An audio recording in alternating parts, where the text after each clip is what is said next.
I'm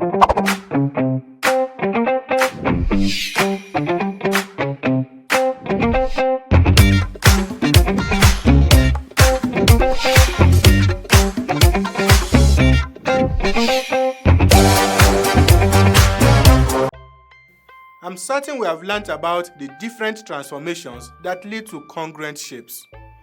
We will focus on the reflection properties in this lesson. Reflection, as we have learnt, is the same as what happens with an object and its image in a mirror. Going further, a shape can also be divided in such a way that one half looks like a reflection of the other half. That is, they overlap when they are folded. The line of division is called the line of symmetry or the mirror line. Different shapes have their lines of symmetry which could be horizontal, vertical, or diagonal. Interestingly, a shape can have just one line of symmetry, like the isosceles triangle, or two lines of symmetry, like the rectangle. Some other shapes have multiple lines of symmetry. Do you wonder if there are shapes which have no lines of symmetry? Yes, there are, like the scalene triangle. So, take a look at this shape with its line of symmetry. Point G is a reflection of point F, making the lengths of OG and OF equal. The angle at E is also a reflection of the angle at B, hence they are equal. Let's see how this applies to the isosceles triangle and circle. Beginning with the isosceles triangle. This is its line of symmetry because the two halves overlap each other. Therefore, they are congruent and have corresponding sides and angles equal.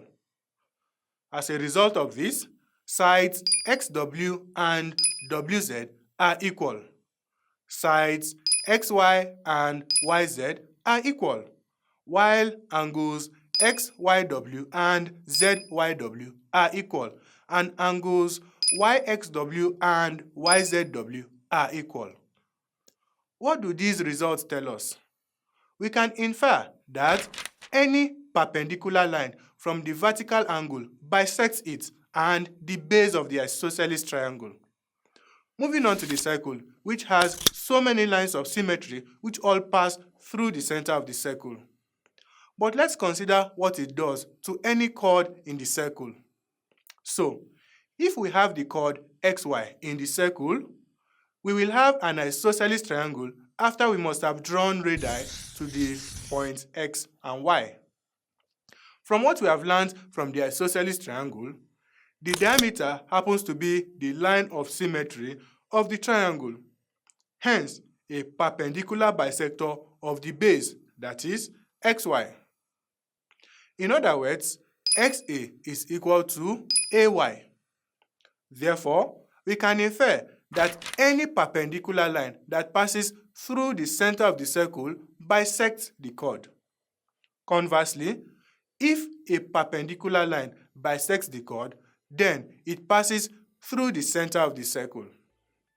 In summary, the line of symmetry of an isosceles triangle and a circle is perpendicular to the base of the triangle and the chord of the circle, respectively.